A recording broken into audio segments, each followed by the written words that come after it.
Ok, una de las razones por que a mí me gusta profundizarme un poco más en el estudio de la palabra es porque hay ciertas cosas que tienen casi directamente que ver con algunas tradiciones de nuestra cultura hispana o mexicana, ¿verdad? Este domingo pasado llegamos hasta el versículo 30 del capítulo 3 de Marcos. Y en el lado de aquí de Otay y de Imperial Beach se brincaron algunos pasajes que yo creo que tienen relevancia para nuestra cultura específicamente. Especialmente aquí en Marcos capítulo 3, comenzando con el versículo 31, porque habla acerca de la madre de Jesús. Y nosotros sabemos que en nuestro país la madre de Jesús tiene gran peso espiritual, ¿verdad?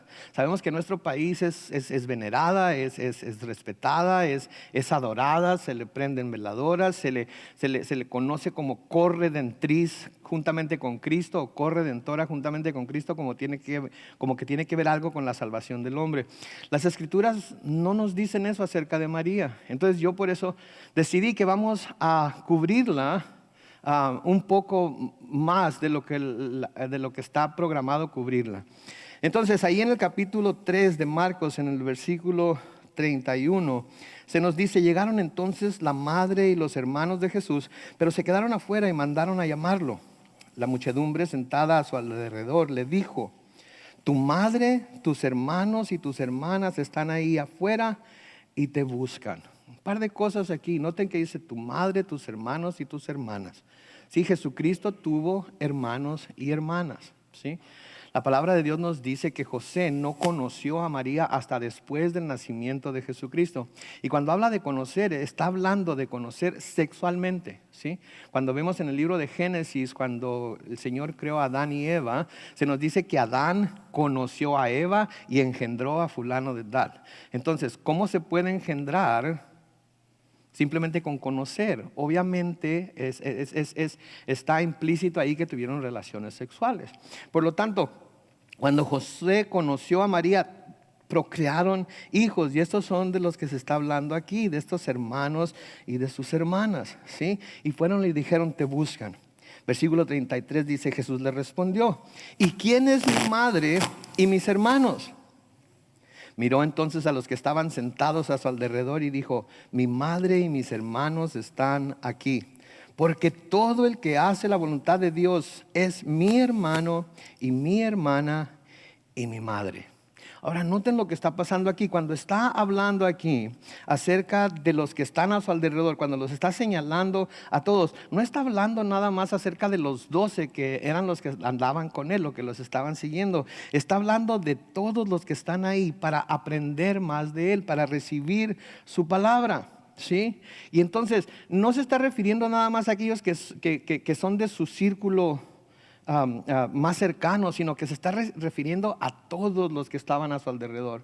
Y lo que estaba diciendo era: todos aquellos que obedezcan a mi Padre, todos aquellos que hagan lo que mi Padre le dice, ellos son mis hermanas y mis hermanos y mi madre también. Hubo una ocasión en que una amiga mía, cuando yo era más joven, una amiga mía que se convirtió al Señor, me pidió un consejo acerca de cómo le podía hablar a su mamá acerca de su fe, porque la señora era una de esas personas que decían en aquel tiempo allá en Mexicali: con María todo, sin María nada. Entonces le cerraba inmediatamente las puertas cuando ella le quería hablar acerca de su fe y del Señor Jesucristo. Y la mamá le decía: si me vas a hablar acerca de eso, tienes que incluir a María en lo que me vas a decir, y tienes que hablar bien de ella, pero si no la estás incluyendo ahí, entonces no quiero saber absolutamente nada, ¿verdad? Entonces era muy difícil para ella hablarle a la mamá acerca del Señor y de lo que el Señor había hecho en su vida. Y compartí con ella estos versículos que estamos leyendo aquí. Sí, compartí con ella estos versículos. Y cuando compartí con ella estos versículos, especialmente el que dice que mis hermanos, mis hermanas y mi madre son aquellos que hacen lo que mi padre dice, su respuesta fue curiosa, porque me dijo: pero esto no le quita nada a María, no la hace menos en nada, ¿verdad? Pero en ese momento el Señor abrió mi entendimiento y le dije, ¿sabes qué? No se trata de hacer menos a María. No se trata, nosotros no hacemos menos a María como gente protestante, como gente cristiana, no hacemos menos a María, no le quitamos el hecho de que fue bendecida grandemente por Dios, de que fue escogida por Dios para ser el medio por el cual Él trajo a su Hijo Jesucristo a la tierra, por medio del cual Jesucristo fue humanado. ¿Sí? Nosotros no le quitamos ningún mérito. ¿Sí? Y aquí Jesucristo está bien, no le está quitando nada a María. Lo que está haciendo aquí es que Jesucristo está elevando a aquellos que siguen los mandamientos de Dios, aquellos que creen en Él, aquellos que vienen a Dios por medio de Él, los está elevando al mismo nivel en el cual estaba María. En otras palabras, nos estaba poniendo todos al parejo.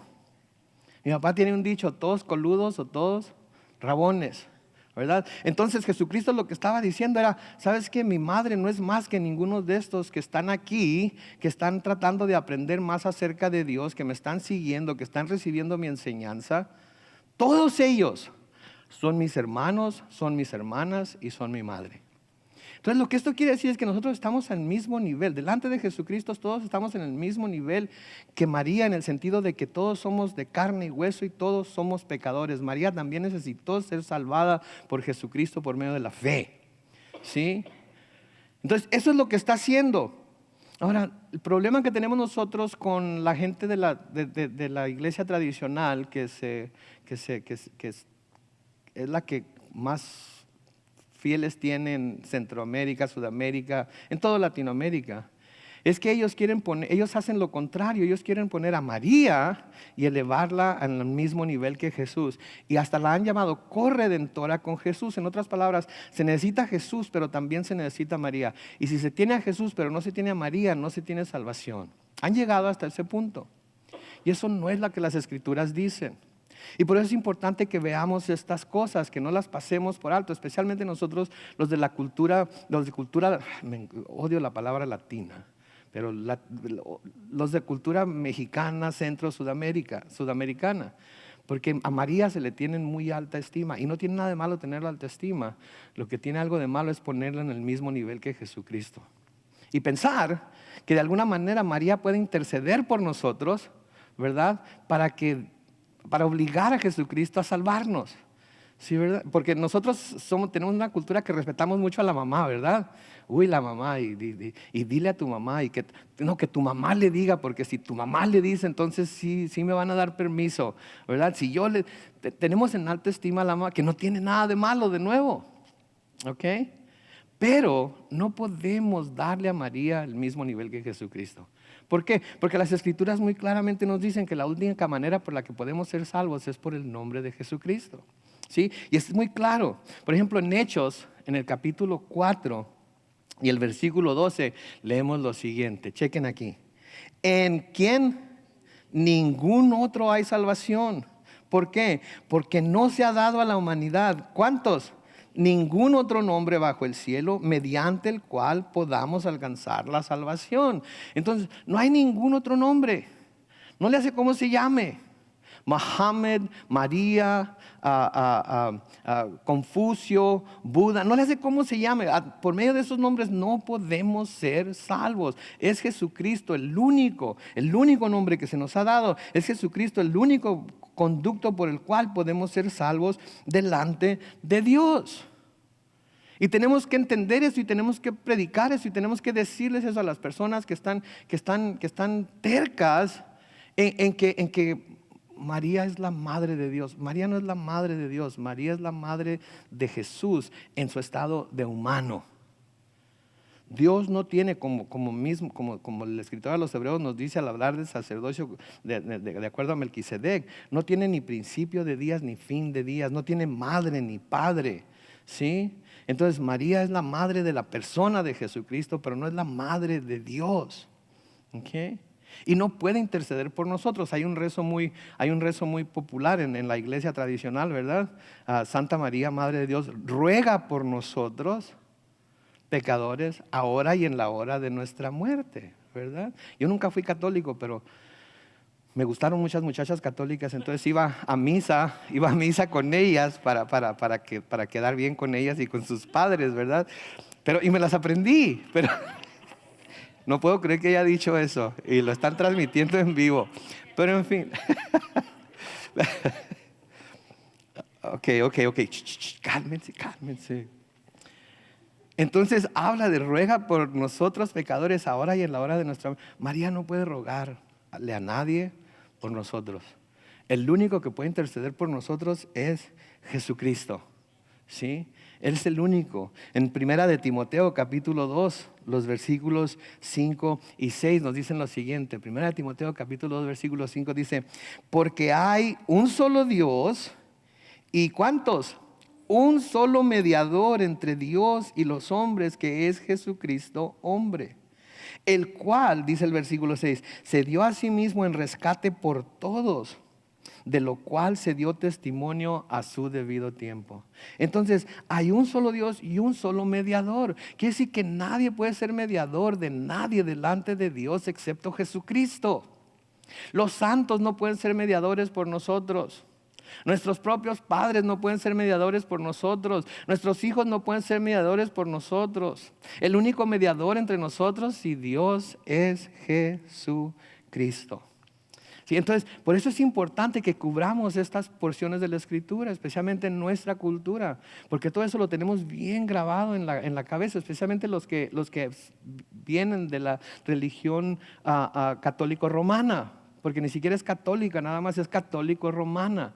Entonces es necesario que cubramos este tipo de pasajes, porque aclaran muchas cosas que nuestra cultura nos ha enseñado que están completamente equivocadas. Ahora, la gente esperaba que cuando le dijeran que su familia lo estaba buscando, especialmente su madre, que como buen hijo y hermano judío, él honrara a su familia atendiéndoles inmediatamente. Eso es lo que todos esperamos de la familia, ¿verdad? Eso es lo que todos esperamos, que nos atienda inmediatamente porque son familia. Sí, a menudo no sucede así, pero eso es lo que se esperaba. Pero lo que ellos no sabían era que Él había venido a establecer una nueva familia para Dios. Él había venido a establecer algo nuevo. Por eso se le llama el Evangelio, por eso se le llaman las buenas nuevas, porque Él había venido a hacer algo nuevo para lo que ellos no estaban preparados. Hay mucha gente en nuestra cultura que todavía no está preparado para eso que es nuevo. Entonces Él vino a hacer a establecer una nueva familia que sería formada por todos aquellos que pondrían su confianza en Dios a través de Jesucristo y se dedicarían a hacer su voluntad. Por eso nos llamamos todos hermanos, ¿no es cierto? Hermana, hermano, ¿verdad? Me encanta el hecho de que nos podamos llamar hermanos. Porque yo soy muy malo con nombres, ¿verdad? Y a veces cuando me encuentro gente en el mercado, en Home Depot o algo y me saluda, hermano, ¿verdad? Porque eso es lo que somos, hermanos y hermanas en Cristo. ¿Sí? Somos más que amigos. ¿Sí? Y a veces, no sé ustedes, pero yo tengo hermanos y hermanas en Cristo que están más cercanos a mí que mis propios hermanos y hermanas en la carne. ¿Ok? Tengo hermanos y hermanas en Cristo que me soportan más que mis propios hermanos en la carne. ¿Ok? ¿Por qué? Porque eso es lo que Jesucristo vino a hacer. Vino a hacer de muchos una sola familia. En Efesios capítulo 2 y el versículo 19, noten lo que dice. Efesios capítulo 2 y el versículo 19 dice: por lo tanto, ustedes ya no son extranjeros ni advenedizos, sino conciudadanos de los santos y miembros ¿de qué? De la familia de Dios. Entendamos eso, por favor. No somos gente arrimada con Dios. No somos gente que anda buscando ahí, ver que si nos deja Dios que nos arrimemos a Él. Somos parte de la familia de Dios por medio de Jesucristo. Noten lo que escribe Pablo también de nuevo a los Efesios, pero en Efesios capítulo 3, los versículos 14 y hasta el 21. Lean conmigo. Efesios 3:14 comienza diciendo: por eso yo me arrodillo delante del Padre de nuestro Señor Jesucristo, de quien recibe su nombre, ¿cuántas? Toda familia. ¿En dónde? En los cielos y en la tierra. Versículo 16, para que por su Espíritu y conforme a las riquezas de su gloria, los fortalezca interiormente con poder, para que por la fe Cristo habite en sus corazones y para que arraigados y cimentados en amor, sean ustedes plenamente capaces de comprender con quiénes, con todos los santos, cuál es la anchura, la longitud, la profundidad y la altura del amor de Cristo. En fin, que conozcan ese amor que excede ¿cuánto conocimiento? Todo conocimiento, para que sean llenos de toda la plenitud de Dios. Y aquel que es poderoso para hacer todas las cosas, que todas las cosas excedan a lo que pedimos y entendemos según el poder que actúa en nosotros, a Él sea dada la gloria en la iglesia, en Cristo Jesús, por todas las generaciones, por los siglos de los siglos. Y todos decimos, amén. A Él sea dada la gloria.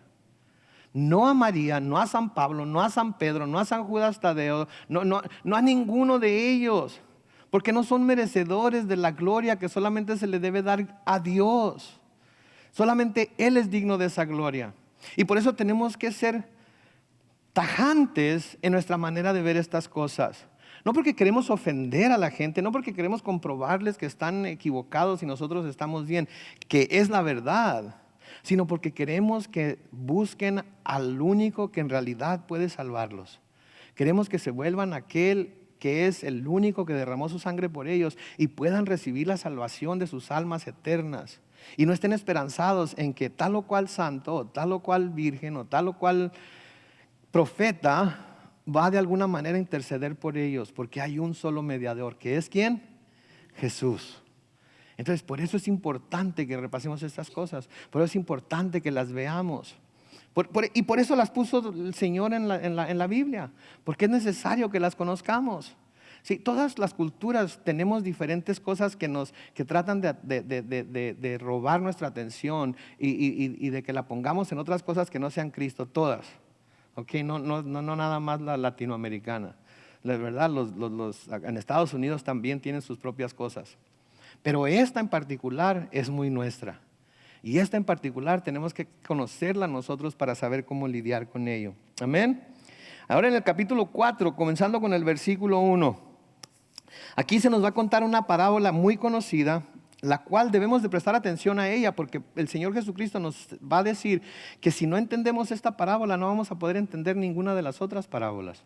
Entonces es una clave para abrir todas las otras parábolas y poder entenderlas. Comenzamos ahí en el versículo 1 del capítulo 4 del Evangelio según San Marcos, en donde se nos dice: Jesús comenzó a enseñar una vez más a la orilla del lago. Y fue tanta la gente que se reunió alrededor de él, que se subió a una barca que estaba en el lago y se sentó ahí, mientras que la gente se quedó en la orilla. Si ustedes recuerdan, en el capítulo 3, se nos dijo que él le había dicho a sus discípulos que tenía una barca lista para cuando la multitud fuera tan grande, él se pudiera subir a la barca y enseñarles desde ahí. ¿Se acuerdan cuando vimos Marcos capítulo 3, versículos 9 y 10? Entonces los discípulos ya habían entendido lo que Jesucristo quería y tenían una barca ahí preparada, para que cuando la gente se acercara mucho, cuando había mucha gente, él lo único que tenía que hacer era subirse a la barca y empezar a predicar desde ahí. Noten lo que dice el versículo 2. Muchas cosas les enseñó por medio de parábolas, y en sus enseñanzas decía. Vamos a ver algo aquí que necesitamos entender para poder entender primeramente lo que la palabra parábola quiere decir. La palabra parábola quiere decir lo siguiente: la narración de un suceso fingido del que se deduce por comparación o semejanza una verdad importante o una enseñanza moral. Entonces el Señor les va a decir algo que no necesariamente es algo real, pero que ellos van a poder identificar claramente, y a través de eso que les va a decir y que ellos van a poder identificar claramente, ellos van a aprender algo importante o van a recibir alguna enseñanza moral de parte del Señor. Ahora, yo sé que ya no se usan, ¿verdad? Ahora tenemos cable y tenemos el dish y tenemos cablevisión y bueno, tienen, yo no tengo, pero todo eso lo tienen. Pero antes, no sé cuántos se acuerdan, los que son viejitos como algunos de nosotros, ¿se acuerdan de las antenas parabólicas? ¿Se acuerdan aquellas antenonas que tenían afuera de las casas? Me acuerdo cuando yo viajaba a lugares como Puebla, como Yucatán, ¿verdad? Había pueblitos como Tequit y Tecot, ¿verdad? Y eran pueblitos bien chiquitos. Y la gente vivía en casas muy, lo que nosotros llamamos humildes, ¿verdad? Porque casas muy pequeñas, ¿verdad? Las casas bien, bien chiquitas, ¿ok? Pero un antenón bárbaro afuera. Y a control remoto para de adentro darle, mover la antena, ¿verdad? Ahora, ¿cuál era el propósito de estas antenas? La antena parabólica es una antena especialmente de televisión que permite captar emisoras situadas a gran distancia. Entonces, ¿qué estaba haciendo aquí el Señor enseñándoles en parábolas? Primero, les estaba enseñando a través de algunas cosas fingidas, ¿sí? Para que compararan lo que les estaba enseñando y aprendieran una enseñanza importante o una enseñanza moral. Pero lo que estaba haciendo también estaba haciendo todo lo posible por ayudarles a todos a entender, ¿sí? Les estaba tratando de ayudar a encender esa antena parabólica para que recibieran la enseñanza que traía, para que recibieran las cosas que Él les estaba tratando de enseñar, para que entendieran lo que Él estaba tratando de decir. Entonces, aun cuando después va a hablar de una manera como que no quería que supieran, lo que Él estaba tratando de hacer es ¿cómo se los ilustro? Es como tratando de poner la galletera. Ok, ahorita que entré con la caja de galletas de chocolate, ¿verdad? Y cómo se los puse a su alcance, ¿verdad? ¿Para qué? Para que se las comieran, ¿verdad? Porque yo ya no quiero engordar, quiero que ustedes engorden, ¿verdad? Quería que ustedes las saborearan, yo ya había comido de ello. Entonces, él lo que estaba haciendo, hablándoles en parábolas, en formas que ellos iban a reconocer, era básicamente enseñándoles en una forma que no había manera de que se perdieran lo que estaba tratando de decir, ¿verdad? Y por eso es importante las parábolas, y por eso es importante que las entendamos, ¿sí? Entonces eso es lo que es la parábola, eso es de lo que se trata. Versículo 3 dice, presten atención. Y aquí es en donde va a empezar a enseñar la parábola del sembrador. Dice, resulta que un sembrador salió a sembrar. Al sembrar, una parte de las semillas cayó en el camino. Y vinieron las aves del cielo y se la comieron.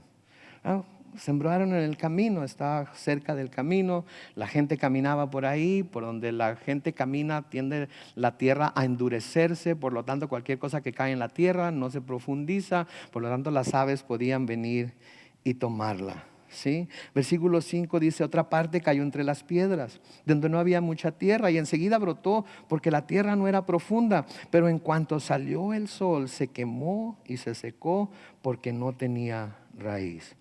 La semilla que caía entre las piedras, la humedad que quizás se había guardado ahí después de una lluvia o algo, habría ayudado a que la semilla germinara rápidamente y brotara, pero por falta de profundidad de la raíz, de nuevo, en cuanto salía el sol, ¿sí?, quemaba la raíz y la semilla no tenía la posibilidad de crecer, moriría. Versículo 7, otra parte cayó entre los espinos, pero los espinos crecieron y la ahogaron de modo que no dio fruto. Eso que cae entre los espinos quiere decir que había competencia con esa semilla. Los espinos trataban de competir con la semilla por absorber los nutrientes que había en esa tierra, y también competía con la semilla por la humedad que había ahí. Entonces había una competencia, ¿verdad? Y yo no sé cuántos de ustedes son jardineros, pero ustedes saben que es una lucha tremenda luchar contra las hierbas, ¿no es cierto? Las saca uno con todo y raíz, trata de limpiar el zacate, trata de limpiar la macetera y todo eso, y cuando menos piensa uno ¿qué es lo que va y encuentra? Más hierbas, ¿verdad? Porque las hierbas vienen de todos lugares. Las semillas vuelan y caen ahí. ¿Y qué pasa con las flores que sí queremos ver? No se producen si no las estamos cuidando, ¿verdad? Luego noten lo que dice el versículo 8. Pero otra parte cayó en una buena tierra y brotó y creció y dio fruto y rindió una cosecha de 30 y 60 y hasta 100 por uno. Entonces vemos 4 tipos de tierra. Esta última tierra es una buena tierra. Es una tierra que ha sido preparada para recibir y tomar la semilla y asimilarla y esconderla en sus profundidades y protegerla de todo lo que otros tipos de tierra no la protegieron. Y luego noten lo que les dice en el versículo 9. Entonces les dijo, y esta es una advertencia, Esta es una advertencia que yo creo que el Señor nos da a todos, no solamente hoy, sino que cada vez que venimos a la iglesia es una advertencia que debemos de escuchar. Entonces les dijo, el que tenga oídos para oír, oiga. El que tenga oídos para oír, oiga. ¿Cuántos de los que estaban ahí con él en ese momento creen ustedes que tenían oídos? Todos. ¿Cuántos de los que estamos aquí ahorita tenemos oídos? Todos. ¿Cuántos estamos oyendo todo lo que se está diciendo? Todos. La cosa no era que no tuvieran oídos, la cosa no era que no pudieran oír, la cosa es si querían escuchar lo que se estaba diciendo. ¿Sí? Porque mi mamá siempre me ha dicho, Carlos Manuel, no hay peor sordo que el que no quiere oír, ¿verdad? Y hay veces en las que oímos lo que se está diciendo, pero no escuchamos lo que se está diciendo. Y entonces él aquí se detiene después de decir la parábola y les dice, el que tenga oído para oír, oiga. Sí, y yo les digo a ustedes hoy, y de hecho les exhorto, cada vez que vengan a la iglesia, escuchen esas palabras del Señor Jesucristo, el que tenga oídos para oír, oiga. No el que tenga oídos para ponerse la última moda en aretes. No el que tenga oídos para ponerse uno de esos botones que se ponen. No el que tenga oídos para oír, el que tenga el deseo de escuchar, el que tenga el deseo de escuchar la voz de Dios y aprender de la palabra de Dios y no solamente aprender de ella, sino salir con el propósito de ponerla en práctica en su vida. Oigan, por favor. Ahora, vamos a ver quiénes son los que tienen oídos para oír. Versículo 10, note lo que dice ahí. Cuando se quedó solo, los que estaban cerca de él, junto con los 12, no se pierdan de eso, los que estaban cerca de él, junto con los 12. No le va a dar la explicación únicamente a los 12, sino todos los que lo siguieron. Todos los que quizás escucharon, el que tenga oídos para oír, oiga. Cuando él se da la vuelta y se va, obviamente esperamos que los 12 lo sigan, ¿verdad? Pero hubo otra gente que se fue detrás de ellos también. Entonces, cuando ya está solas, ¿sí? Habla con los que se fueron, con los que estaban cerca de él, junto con los 12. ¿Cuántos eran? No sabemos, ¿sí? Pero eran más que los 12. Cuando estaban junto con los 12, le preguntaron qué quería decir la parábola. Y mis hermanos, ahí está el secreto, ahí está parte del secreto. Pero cuando nosotros escuchamos algo que está siendo predicado de la palabra de Dios, estamos recibiendo una enseñanza, ¿sí? Tenemos que ir con Dios y decirle, Señor, ¿qué es lo que me quieres decir a mí a través de la enseñanza que escuché hoy? ¿Qué quiere decir eso que habló el pastor? ¿Qué quiere decir eso que habló Carlos? ¿Qué tiene que ver eso con lo que yo estoy viviendo? ¿Qué tiene que ver eso con mi experiencia? ¿Cómo lo puedo aplicar yo? Porque mis hermanos, no se trata nada más de recibir conocimiento en la cabeza. Todos tenemos la habilidad para recibirlo y de hecho lo citamos incansablemente cuando tenemos la oportunidad de hacerlo. Pero ¿cuándo va a pasar de la cabeza al corazón? Porque el que tiene oídos para oír va a buscar a Dios para que le muestre la forma en la que puede hacer pasar ese conocimiento que recibió de la cabeza al corazón. Él les respondió, versículo 11, a ustedes se les concede entender el misterio del reino de Dios, pero a los que están afuera, todo se les dice por parábolas. Los discípulos que querían las cosas de Dios, les fue dado a saber el misterio del reino de Dios. A ellos se les podía hablar de una manera sencilla, pero a otros que no están dispuestos a buscar las cosas de Dios, van a escuchar las mismas cosas que ellos y no las van a entender. Van a entender las palabras que escuchan, pero no van a entender el significado más profundo de lo que están escuchando. Van a entender las cosas en una forma terrenal, en una forma física, pero no van a entender los significados espirituales de lo que están escuchando. Y nunca los van a poder entender porque no van a poner atención, no tienen oídos para oír. No es que el Señor no quiera que lo entiendan, es que no tienen los oídos para oír y no tienen el deseo de que el Señor se los explique. Porque si tienen el deseo de que el Señor se los explique, van a ir con el Señor y le van a pedir la explicación. Y le van a decir, Señor, revélame lo que me quieres decir a través de lo que estoy escuchando. Y la pregunta es, ¿qué tan importante es para nosotros el conocer y guardar la palabra de Dios en nuestros corazones.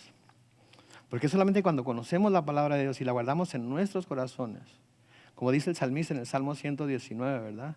La única manera que nosotros podemos dejar de hacer las cosas que no placen a Dios, ¿sí? Es la única manera que podemos limpiar nuestro camino, es la única manera que podemos nosotros tratar de llegar a no pecar en contra de Dios.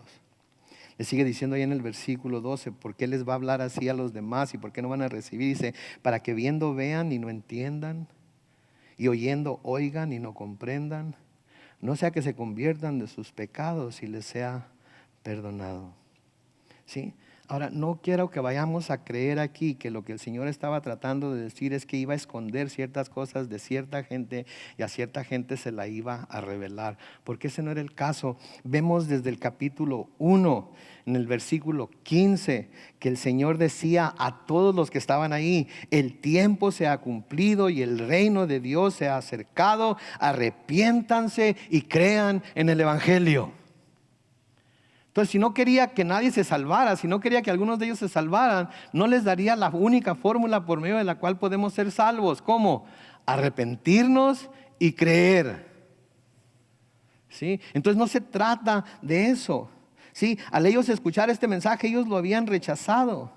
Y ahora iba a hablar por medio de parábolas. Y no solo los que estuvieran dispuestos a tener oídos para oír podrían conocer los misterios que a través de esas parábolas les iba a revelar acerca del reino de Dios, sino que todos aquellos que estuvieran dispuestos con un corazón sincero a indagar lo que el Señor estaba tratando de decirles, iban a poder recibir el conocimiento que los discípulos y los que estaban cercanos a Él iban a recibir.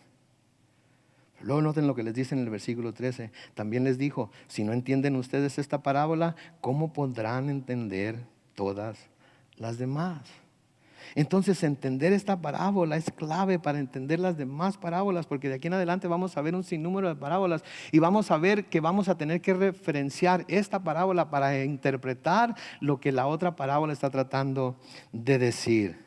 ¿Sí? Versículo 14 les sigue diciendo, el sembrador es el que siembra la palabra. El sembrador es el que siembra la palabra. En esta instancia Jesús es el que siembra la palabra. En Mateo 13, en la parábola del trigo y la cizaña, se nos dice que el que siembra la buena semilla es el Hijo del Hombre. Pero es importante que nosotros reconozcamos que a todos nosotros se nos ha dado, por así decirlo, al darnos la Biblia, se nos ha dado un costal de semillas.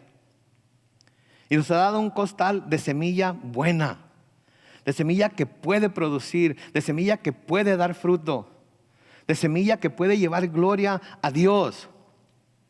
Pero tenemos que escoger una de dos cosas.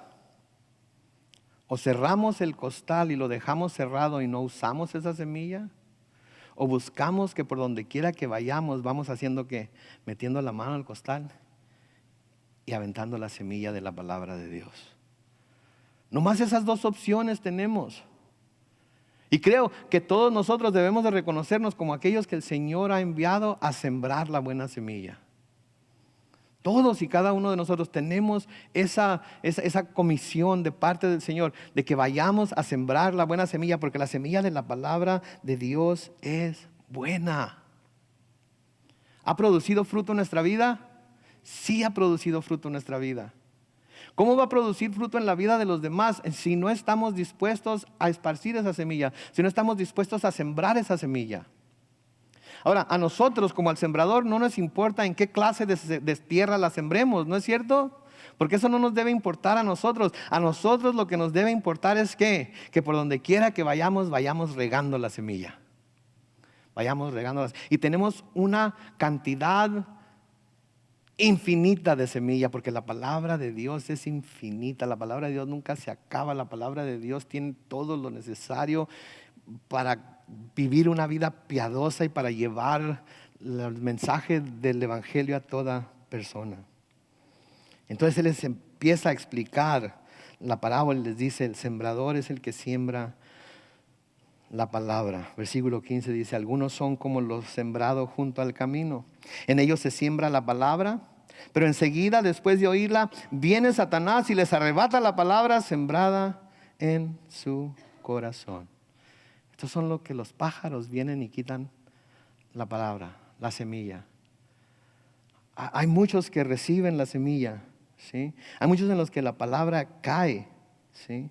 Pero inmediatamente después de oírla, algo los distrae. Satanás les llama la atención, Satanás les pone algo enfrente y aprovecha su descuido para ir y quitar la palabra que se había sembrado en su corazón. Hay mucha gente así, que escucha la palabra, la entiende. De hecho, hasta podríamos decir que la cree. Pero luego se da la vuelta y viene Satanás y con cualquier cosa, ¡pum!, la arranca del corazón. Y no tiene la oportunidad de germinar, no tiene la oportunidad de servir, de hacer lo que tiene que hacer. ¿Sí? En el versículo 16 sigue diciendo, otros son como el sembrado entre las piedras. Al oír la palabra, enseguida la reciben con gozo. Pero como no tienen raíz, su vida es muy corta. Y al venir las aflicciones o la persecución por causa de la palabra, enseguida, ¿qué pasa? Tropiezan. ¿Sí? ¿Qué es lo que sucede con estas personas? Todo está basado en el emocionalismo, todo está basado en lo que sienten, todo está basado en las cosas producidas por los programas que se están llevando a cabo en la iglesia, todo está basado en cosas superficiales que no llevan a las cosas profundas de Dios. Por eso yo no puedo dejar pasajes de las Escrituras sin enseñarlas, porque todos y cada uno de ellos tienen importancia para el crecimiento del cristiano. ¿Sí? Pero todas estas cosas son puras cosas superficiales. ¿Sí? Y déjenme decirles algo, la relación, no importa que sean personales, no importa que sean humanas, y aún la relación con Dios, que nace de una emoción, va a morir cuando esa emoción termine. Va a morir cuando esa emoción termine. No levanten la mano. ¿Cuántos se han enamorado alguna vez en su vida? ¿Y a cuántos se les acabó el amor una vez en su vida? ¿Y a dónde se fue esa relación que comenzó por la emoción del amor nada más? Desapareció. Tiene que haber compromiso, tiene que haber entrega, tiene que haber dedicación. Tenemos que recordar el pacto que hicimos. Tenemos que hacernos responsables nosotros, no de seguir nuestros sentimientos, sino de seguir la promesa que hicimos. Las relaciones personales, inclusive la relación con Dios que está basada en las emociones, va a morir, va a terminar cuando esas emociones terminen también. No podemos basar nuestra relación con Dios en el emocionalismo. Porque si la basamos en el emocionalismo, cuando llegue la tribulación, cuando llegue la persecución por lo que profesamos creer, cuando llegue el tiempo de vivir de acuerdo con la palabra que se ha oído predicada y las cosas se ponen difíciles, inmediatamente las personas que comienzan su relación con Dios por emoción van a tropezar y se apartan del camino. Por eso esta parábola es tan importante para entender todas las demás. Noten en el versículo 18, les dice, otros son como los que fueron sembrados entre espinos. Estos son los que oyen la palabra, pero las preocupaciones de este mundo, el engaño de las riquezas y la codicia por otras cosas entran en ellos y ahogan la palabra, por lo que ésta no llega a dar fruto. Noten de nuevo que estos oyen la palabra. Hasta podríamos decir que este es un suelo fértil. La palabra de Dios crece ahí, pero también lo hace cualquier otra cosa. Sí, la palabra de Dios fue recibida. Sí, la palabra de Dios empieza a crecer, pero también puede crecer cualquier otra cosa, cualquier otra filosofía, cualquier otra enseñanza, cualquier otra religión, cualquier cosa.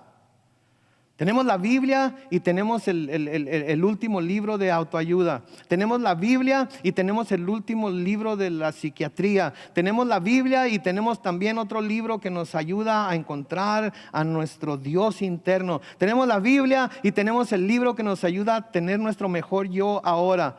Tenemos la Biblia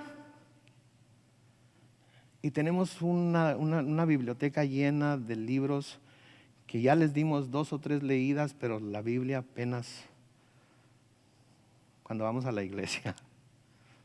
Cuando yo estaba joven había un libro, no sé si ustedes lo han leído alguna vez, Nuestras zonas erróneas. ¿Lo leyeron algunos? Qué bárbaro. Qué bárbaro, qué sarta de mentiras es ese libro. ¿Por qué? ¿Por qué? Porque yo no tengo la culpa de nada, todo mundo tiene la culpa. Si ustedes no me quieren aceptar así como soy, ese no es mi problema, es problema de ustedes. Y la Biblia no nos dice eso. La Biblia nos dice que todos pecamos.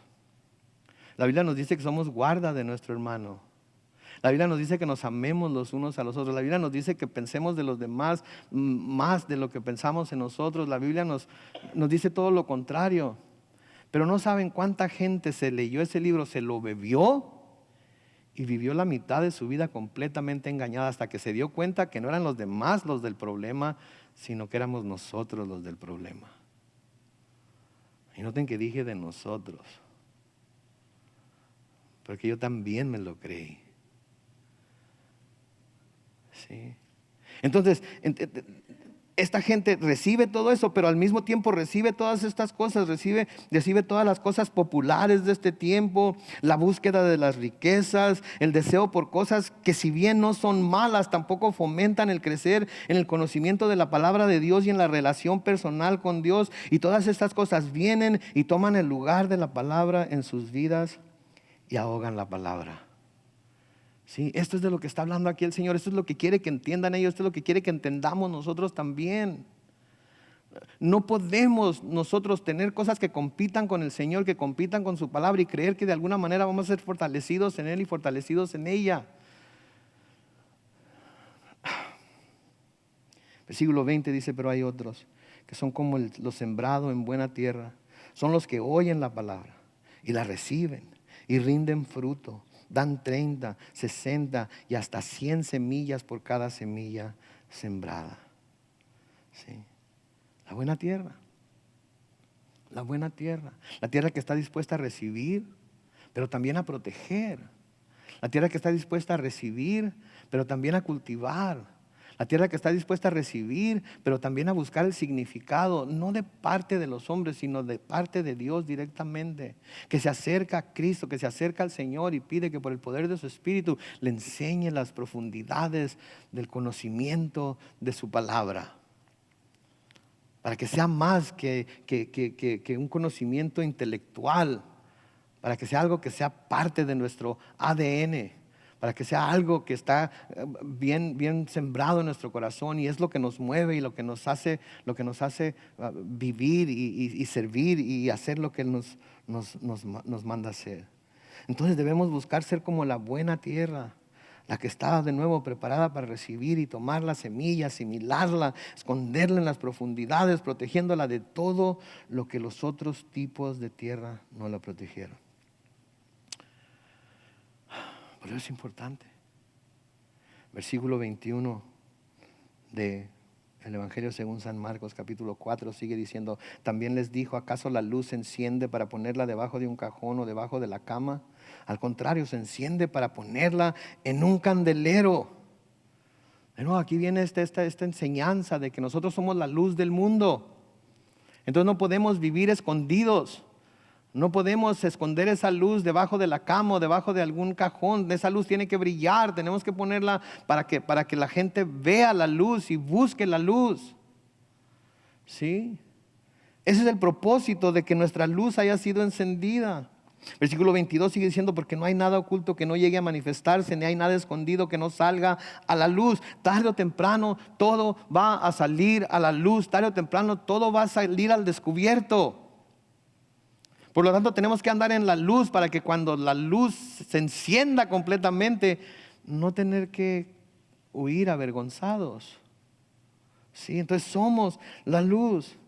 Note lo que dice en el versículo 23 de nuevo. Si alguno tiene oído para oír, ¿qué? Oiga. Y también les dijo, fíjense bien en lo que oyen, porque con la medida con que ustedes midan a otros serán medidos y hasta más se les añadirá. Porque el que tiene se le dará y al que no tiene hasta lo que tiene se le arrebatará. ¿Sí? Entonces lo que el Señor está diciendo aquí es que hay quienes han escuchado con atención, con disponibilidad, para no solo recibir, sino para poner en práctica lo recibido. Por lo tanto, se les va a dar más. Fueron fiel con lo poco que se los dio, se les va a dar más.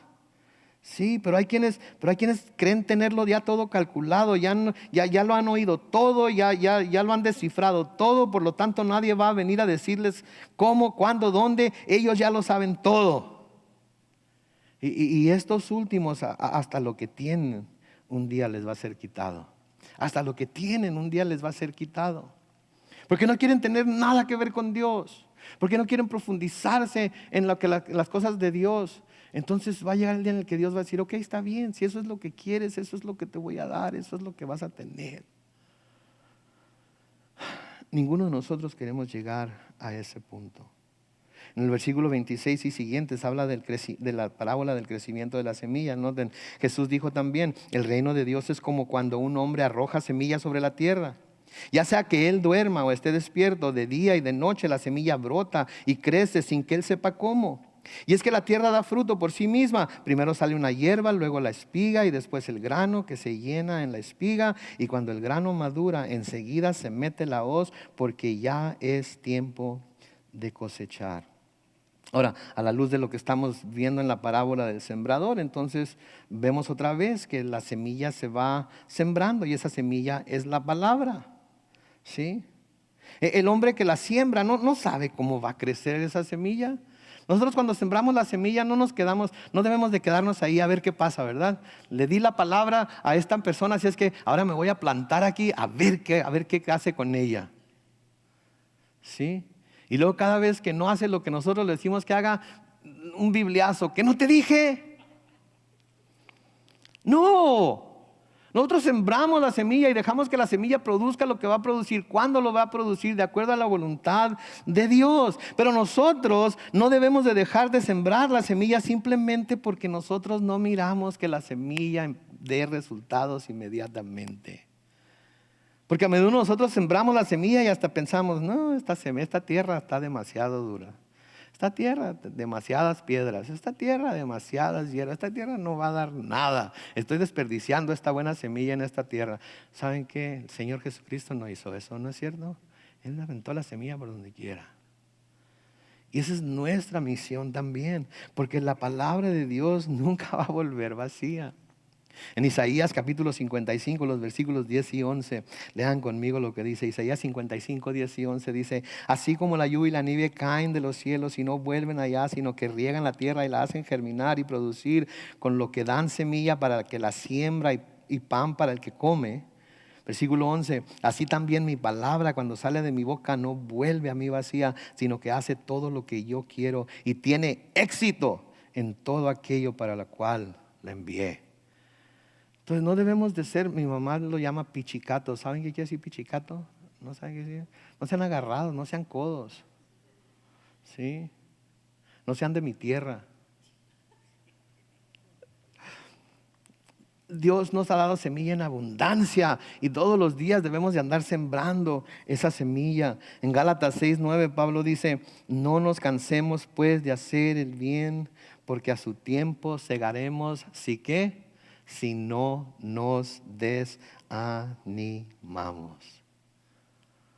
No nos cansemos de hacer el bien, porque a su tiempo vamos a cosechar. Tenemos que cosechar en fe, tenemos que sembrar en fe, tenemos que sembrar esperando que el Señor haga lo que Él dice que va a hacer a través de su palabra. Nunca es un desperdicio cuando sembramos en fe.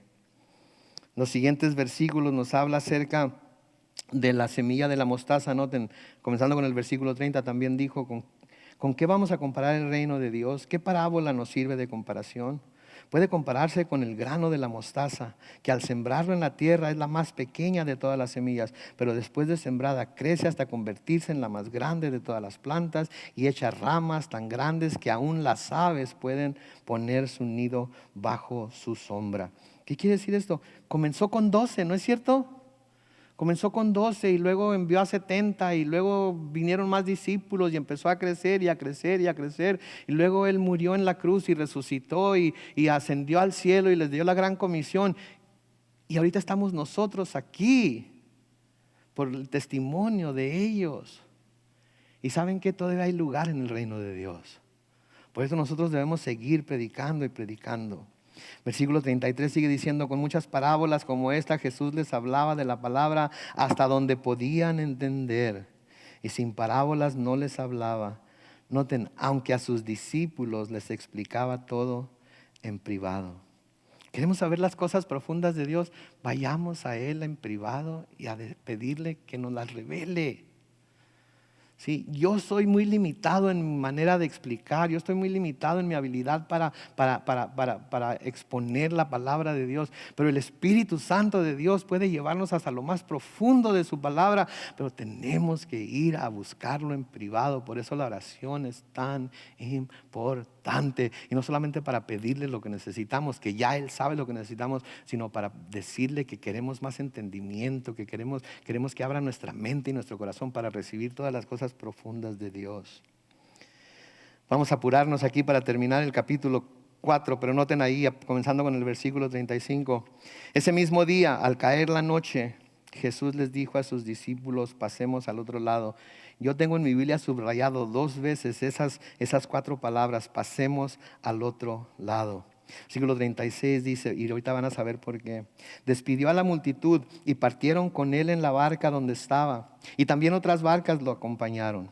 Pero se levantó una gran tempestad con vientos, y de tal manera las olas azotaban la barca que ésta estaba por hundirse. El Señor les dice: súbanse al barco, vamos a ir al otro lado. De nuevo, pasemos al otro lado. Y no está hablando de pasar de Tijuana a San Isidro, ¿ok? Ahí en Mexicali a Caléxico le dicen el otro lado. Vamos a ir al otro lado. Por eso lo dije, pero en fin. ¿Pero qué les dijo el Señor? Pasemos al otro lado. Vamos al otro lado. ¿Sí? Y de repente, cuando están en medio del lago, empieza a levantarse esta gran tormenta.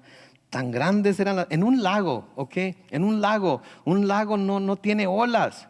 Un lago es agua que cuando está tranquila está como un espejo. He estado en el mar de Galilea y no hay olas, excepto las que hacen los barcos cuando van empujando el agua. Pero en este caso se levanta un tormentón bárbaro. Ahora déjenme preguntarles algo. ¿Ustedes creen que el Señor sabía que se levantaría esa tormenta? Claro que lo sabía.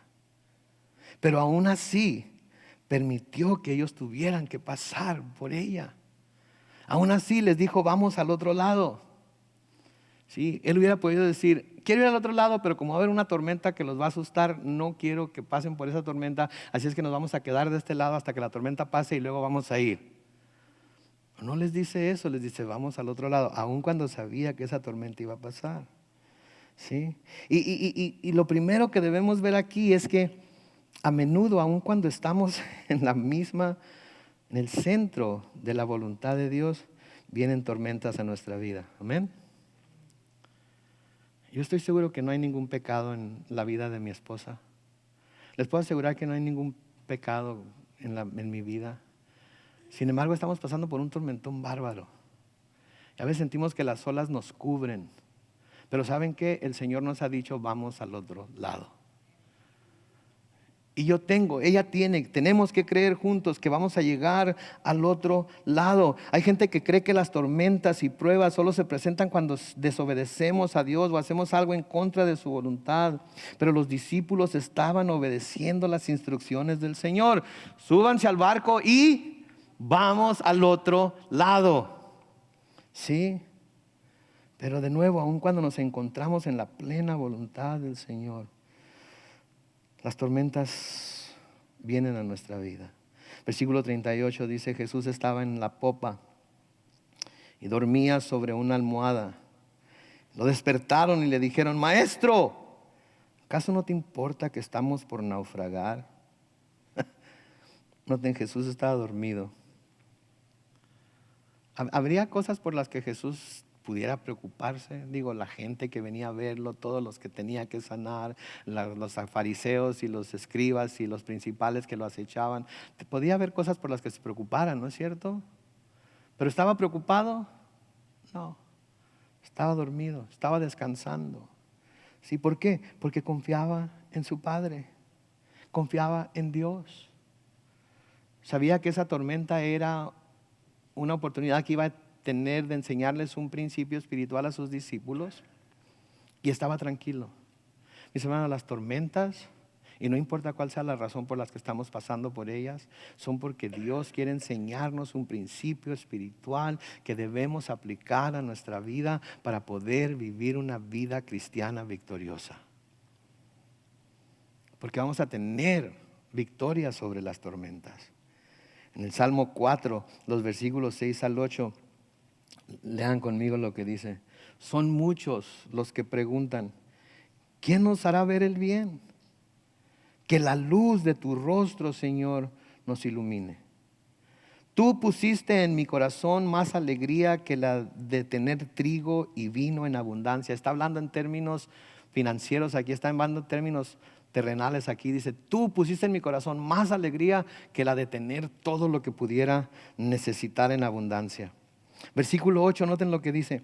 Por eso me acuesto y ¿qué? Y duermo en paz.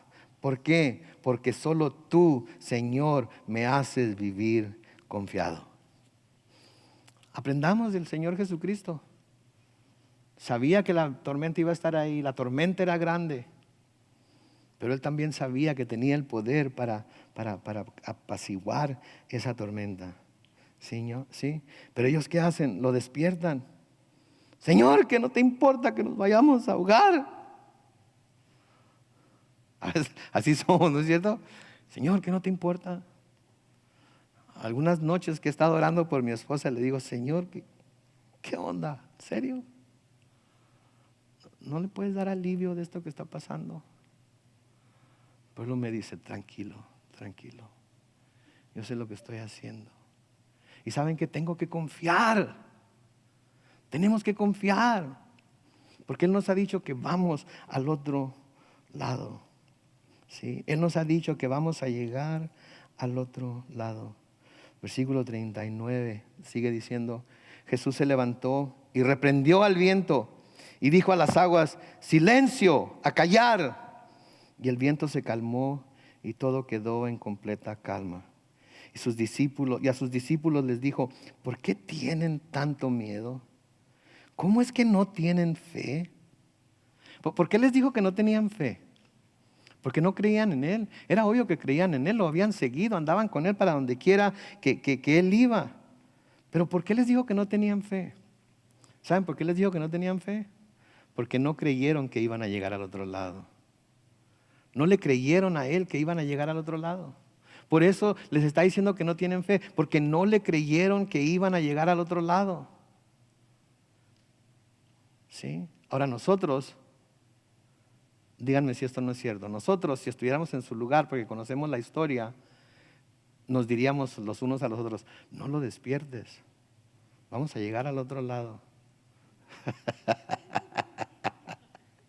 Nos reímos, ¿por qué?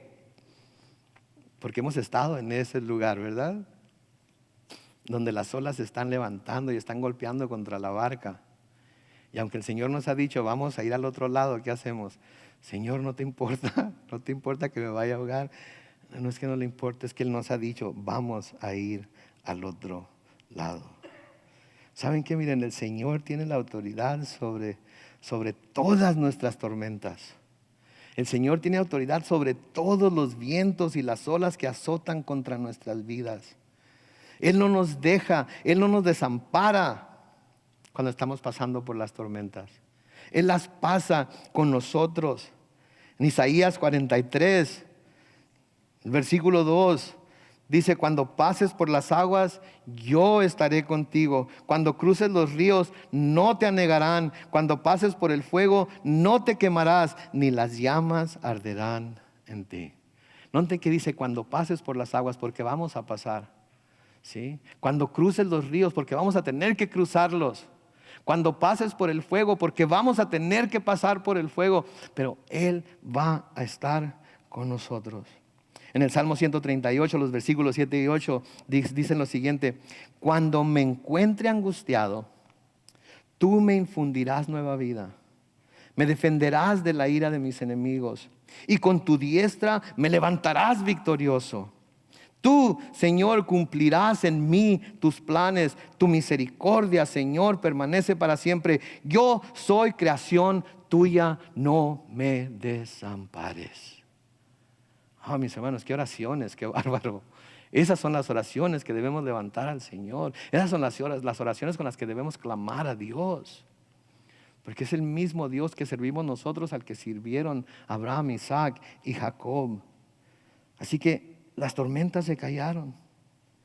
Las tormentas se callaron. Y noten lo que dice ya para terminar aquí el versículo 41.